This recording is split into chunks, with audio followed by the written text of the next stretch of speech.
سامعین محترم، السلام علیکم ورحمۃ اللہ وبرکاتہ۔ الحمدللہ رب العالمین والعاقبۃ للمتقین والصلاۃ والسلام علی سید المرسلین وعلی آلہ وبارک وسلم۔ صدق اللہ مولانا العظیم۔ حضرات، آپ حضرات تقریر اور قصیدہ خوانی سب کچھ فائنل ہو چکا ہے۔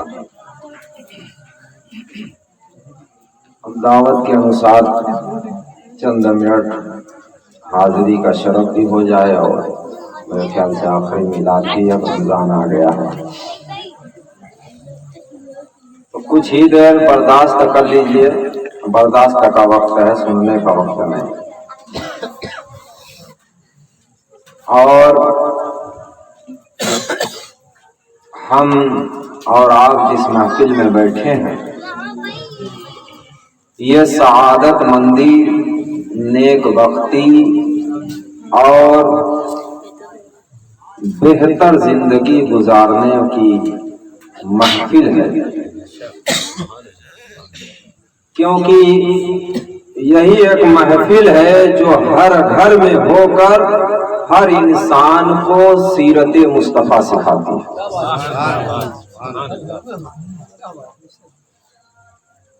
یہ ایک ایسی محفل ہے جس محفل سے کسی سنی کا دل بری نہیں۔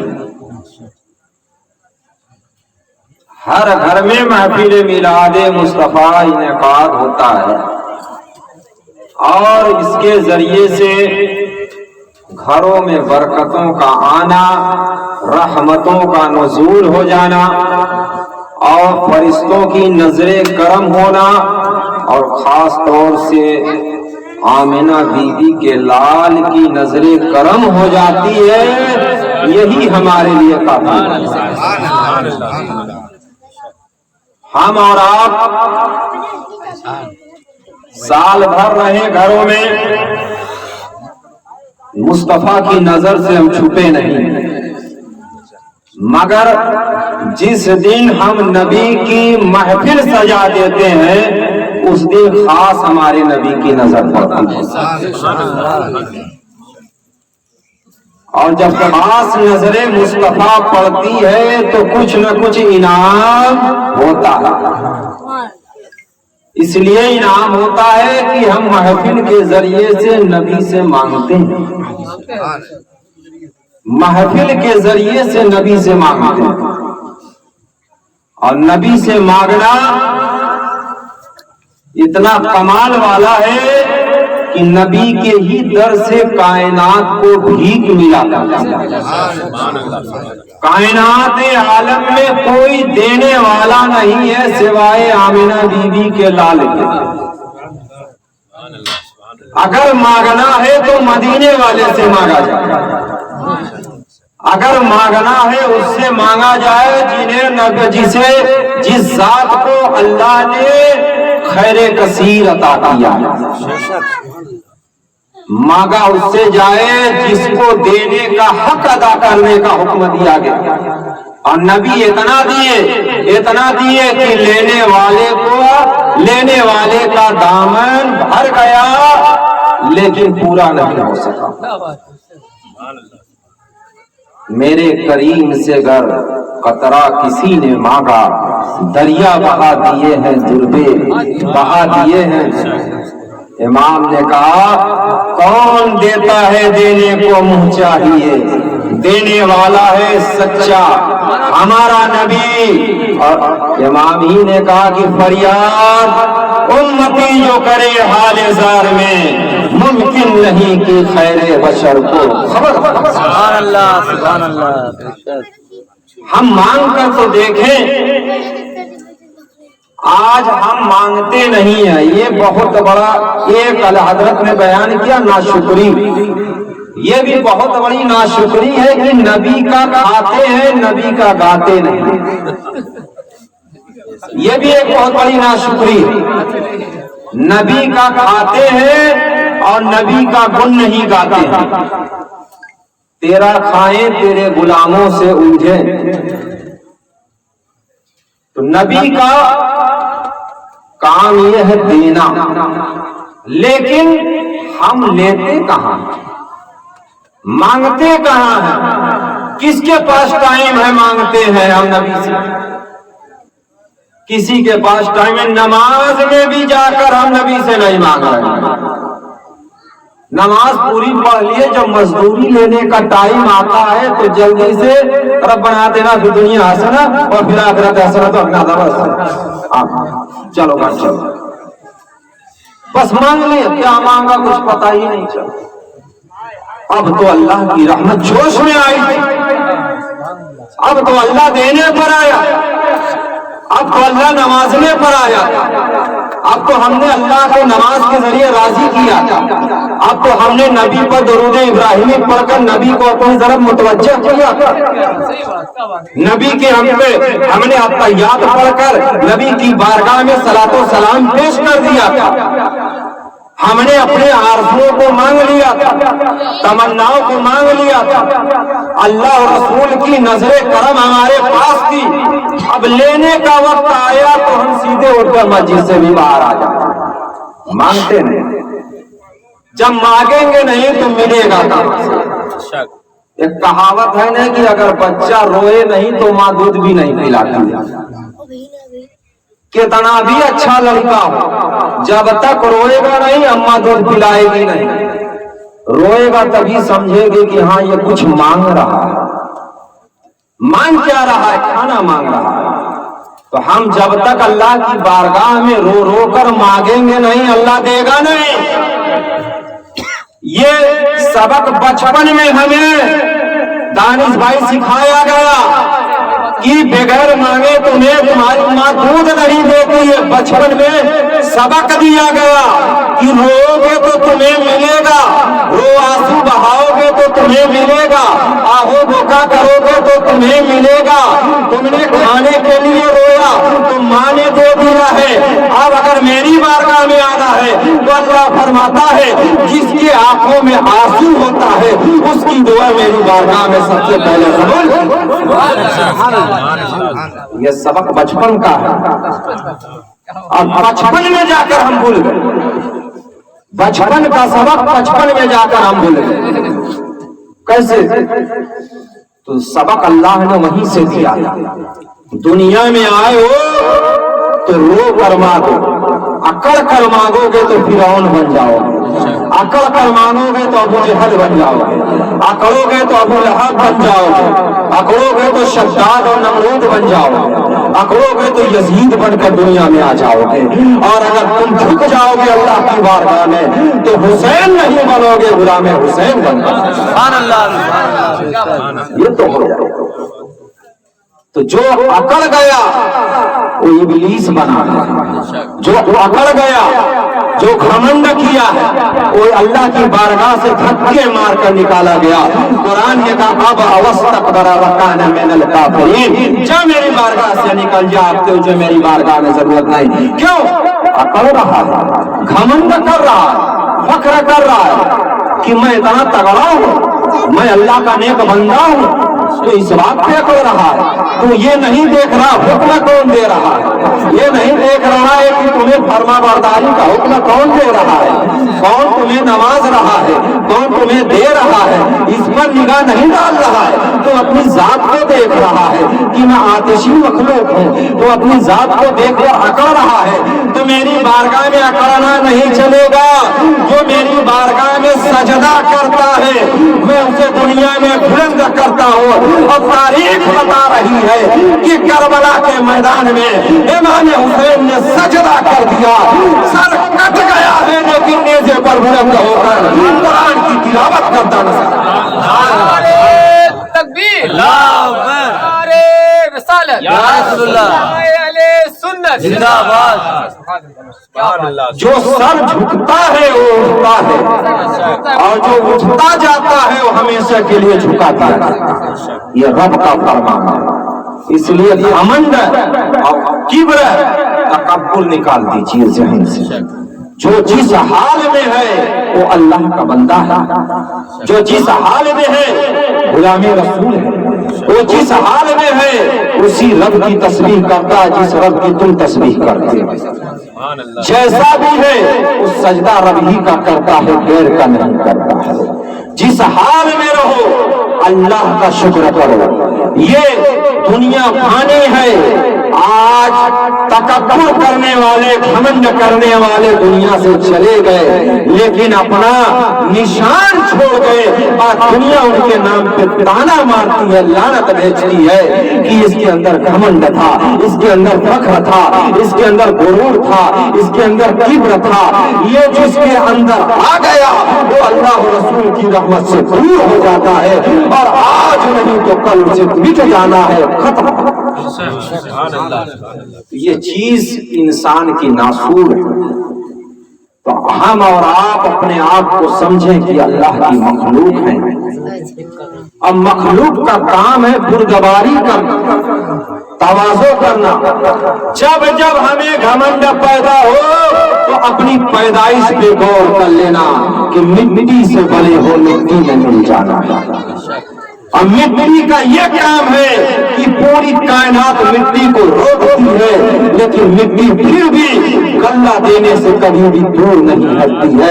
مٹی پہ ہل چلایا جائے، مٹی کو روک دیا جائے، مٹی کو کھن کھود کر نکال دیا جائے لیکن پھر اسی مٹی کو پانی دے دیا جائے تو ہری بھری ہو جایا کرتی ہے۔ تو ہماری بھی مثال ایسے ہی ہے کہ ہمارا جسم مٹی سے بنا ہے، ہم کتنے بھی گنہگار ہو جائے، کتنے بھی سیاہکار ہو جائے، کتنے بھی بدکار ہو جائے، لیکن جس دن اس کے اوپر توبہ کا پانی ڈال دیا جائے گا پھر ہری بھری ہو جائے گی، پھر ہری بھری ہو جائے گی۔ جیسے ہی بندہ رب کی بارگاہ میں سجدے میں سر رکھ کر کہے گا استغفر اللہ ربی من کل ذنب واتوب الیہ، اللہ کہے گا یہ دیکھو میری بارگاہ میں میرا بندہ آ گیا ہے، یہ گناہ لے کر آیا ہے، گناہ کو لے کر آ رہا ہے لیکن اب گناہ لے کر نہیں جائے گا۔ اے فرشتوں تم گواہ ہو جاؤ کہ میری بارگاہ میں استغفار کرتا ہے اور میں نے اس کے استغفار کو قبول کیا اور اس کے گناہ سے مغفرت کر دیا ہے۔ اس لیے مغفرت کر دیا ہے کہ وہ اپنی حقیقت کو سمجھ گیا کہ میں مٹی سے بنا ہوں، مٹی میں مل جانا ہے، اور جب مٹی میں مل جائے گا تو اس نے اس مٹی کے اوپر، مٹی والے بدن کے اوپر استغفار کا پانی ڈال دیا ہے، اب میں اسے ہرا۔ تو آپ اور ہم بڑے ہی کمال والے ہیں کہ اللہ نے دروازہ کھول رکھا، اللہ نے دروازہ کھول رکھا، کس کا؟ توبہ کا، توبہ کا دروازہ کھول رکھا ہے، ابھی اوپن ہے، ونڈو اوپن ہے، جب چاہے آپ لے لیجیے۔ اب تو بالکل اوپن والا مہینہ آ رہا ہے، اب تو ایسا اوپن ہے کہ 1 پر 70 ملنے والا ٹائم آ گیا۔ سبحان اللہ سبحان اللہ۔ کوئی ایسی کمپنی ہے دنیا کے اندر 1 روپیہ لگاؤ 70 روپیہ دے اور پرتی ورس دے دے؟ دنیا کے اندر کوئی نہیں ملے گا۔ کوئی بھی فائنینس کمپنی ہو جائے، کوئی بھی LIC والی اسکیم آ جائے، کوئی بھی دنیا میں اسکیم ہو جائے، 1 کا ڈبل ہو سکتا ہے لیکن 70 نہیں ہو سکتا ہے۔ آپ اٹھا کر دیکھ لیجئے، پوری دولت لگا دیجئے کسی بھی کمپنی کے پاس، یہاں تک کہ ہمارے دیش کے PM کے پاس بھی پیسہ رکھ دیں گے تو بھی 70% نہیں پہنچ سکتا ہے۔ اگر کوئی آفر دے گا تو آفر آپ لوٹنے کے لیے پہنچ جائیں گے۔ اگر جو ابھی مارکیٹ میں دکان لگ جائے buy one get two، 1 پر 1 فری، 1 پر 1 فری، تو پوری مارکیٹ اسی دکان سے کھل جائے گی۔ کیوں کر رہے بھائی؟ 1 دے رہا ہوں، 1 پر 1 فری مل رہا ہے، آفر کا اعلان ہو رہا ہے buy one get two، 1 پر 1 فری ہے۔ اب جتنی عورتیں ہیں کپڑا لینے کے لیے اسی دکان پر، یہ مہرانو کہاں جو اسی دکان پر، میری بھی دکان ہے میرے پاس بھی آؤ، کہیں وہاں جا رہے ہو؟ اگر تم وہاں ہٹو، وہاں 1 پر 1 فری مل رہا ہے، وہاں 1 پر 1 فری مل رہا ہے۔ پتا چلا جہاں 1 پر 1 فری ملے وہاں سب جا رہے ہیں، اور جہاں 1 پر 70 مل رہا ہو، جہاں 1 پر 70 مل رہا ہو، اللہ کی بارگاہ میں 1 نیکی کرو 70 ہے، 1 نیکی کرو 70 ہے، 70 کی لمٹ ہے، لیکن اللہ فرماتا ہے رمضان میرا مہینہ ہے اور اس کی جزا میں دینے والا ہوں، اب میں کتنا دے دوں گا یہ بندہ خود نہیں جانتا ہے، میں اتنا دے دوں گا کہ بندے کا دامن تنگ۔ سبحان اللہ سبحان اللہ۔ تو آپ اور ہم اس مہینے میں پرویش کرنے والے ہیں، اس مہینے میں انٹری کرنے والے ہیں، ابھی نو انٹری کا بورڈ ہے، انٹری کریں گے عنقریب۔ اس کے بعد دیکھیے انعامات کیسے مل رہے ہیں، نمازی صاحب کتنی مل رہی ہے۔ اللہ کے رسول صلی اللہ علیہ وسلم صحابہ کو خوشخبری دیا کرتے تھے، دیکھو برکت والا مہینہ آ رہا ہے، رحمت والا مہینہ آ رہا ہے، جنت میں جانے والا مہینہ آ رہا ہے، مغفرت کا مہینہ آ رہا ہے، جہنم سے نجات پانے کا مہینہ آ رہا ہے۔ اسے بھول مت جانا، اسے کھو مت دینا، نیندوں میں مت چلے جانا اور نیند کی آگوش میں مت گم ہو جانا۔ آج نوازنے پر رب آ گیا ہے، دینے پہ رب آ گیا ہے، اب مانگنا ہے مانگ لے۔ یہ مہینہ آج تیرے پاس ہے، کل ہو نہ ہو معلوم نہیں اگلے سال کس کو نصیب ہونے والا ہے۔ یہ مہینہ ہمارے دامن میں آ چکا ہے، اب اس مہینے کی برکتوں کو لوٹ لے، رحمتوں کو لوٹ لے، ثروتوں کو لوٹ لے اور اتنا لے لے، اتنا لے لے، اتنا لے لے کہ ہمارا دامن تنگ ہو جانا چاہیے، اس لیے کہ اللہ اتنا دیتا ہی ہے کہ بندہ خود کہے بس سوا ہو چکا ہے، بندہ خود کہے گا بہت ہو چکا ہے۔ اس لیے اللہ کی ذات ہماری بارگاہ میں رحمتوں کا نزول لے کر آ رہی ہے۔ پہلا عشرہ رحمت بن کر آ رہا ہے، دوسرا عشرہ مغفرت بن کر آ رہا ہے اور تیسرا عشرہ جہنم سے نجات بن کر آ رہا ہے۔ اگر یہ تین عشرے کو ہم نے کامل طرح سے سیلیبریٹ کر لیا ہے اور ہم نے اسے اچھی طرح سے پا لیا تو سمجھو جنت کو ہم نے خرید لیا۔ اور اللہ جنت انہی کے لیے ہے جو متقین ہیں، پرہیزگار ہیں۔ تو ہم اور آپ اب قاری صاحب ہو گئے تو قاری صاحب کی ذمہ داری ہے کہ وہ اب کیا کریں گے، اللہ کی بندگی کی طرف خود بھی جائیں، لوگوں کو بھی لے جائیں، گھر والوں کو بھی لے جائیں۔ ایک مولانا کی، ایک حافظ قاری کی فرسٹ ذمہ داری تبلیغ اپنے گھر سے شروع کرے۔ یہ طریقہ میں نہیں اپنے باپ کے گھر سے کہہ رہا ہوں، یہ محمد رسول اللہ کا طریقہ ہے۔ اللہ کے رسول نے فرسٹ تبلیغ اپنی بیوی کو کیا تھا اور حضرت خدیجہ سے کہا تھا میرے اوپر وحی اتری ہے اور اللہ نے مجھے اب حکم دیا ہے کہ تم ایک باران کی چوٹی پر کھڑے ہو کر وحدانیت کا اعلان کرو۔ تو میں نے وحدانیت کا اعلان کیا ہے۔ ایک خدیجہ پہلا کلمہ میں تمہارے سامنے پیش کرتا ہوں تاکہ دنیا والوں کو سبق ہو جائے کہ تبلیغ گھر سے شروع کی جاتی ہے اور گھر والے مان جائیں گے تو گاؤں والے بھی مان جائیں گے، اگر گھر والے باغی ہو گئے تو گاؤں والے بھی باغی ہو جائیں گے۔ تاریخ بتاتی ہے جناب خدیجہ نے کلمہ طیبہ پڑھ کر داخل اسلام ہوئی تھی اور آپ کو معلوم ہے کہ بچوں میں مولا کائنات سب سے پہلے 10 سال کی عمر میں کلمہ طیبہ پڑھ کر ایمان لائے ہیں۔ اور آپ جانتے ہی ہیں، اگر میں نے تاریخ کا مطالعہ کیا آپ اٹھا کر دیکھ لیجئے کہ اگر نبی کے گھر والے تو مان گئے، خاندان والے نہیں مانے تھے، خاندان والے باغی ہو گئے۔ ابو لہب گھر والا تھا، ابو جہل گھر والا تھا، عتبہ شیبہ گھر والے تھے، یہ سب نہیں مانے تھے، یہ سب کیا کہہ رہے تھے، یہ سب ماننے کو تیار نہیں تھے۔ اگر یہ لوگ سرداران عرب تھے، اگر یہ مان جاتے تو نبی کے اوپر اوجھڑی نہیں پھینکی جاتی، نبی کے راستے میں کانٹے نہیں بچھائے جاتے، نبی کی راہوں میں کنویں نہیں کھودے جاتے۔ انہوں نے پہلے سہ دیا کہ نبی کی بغاوت ہم کر رہے ہیں، اہل مکہ تم بھی کرو۔ تو یہ تاریخ بتا رہی ہے جو بھی حق پر جائے گا بغاوت گھر سے شروع ہوگی، گھر والے پہلے باغی ہو جائیں گے، خاندان والے باغی ہو جائیں گے۔ جب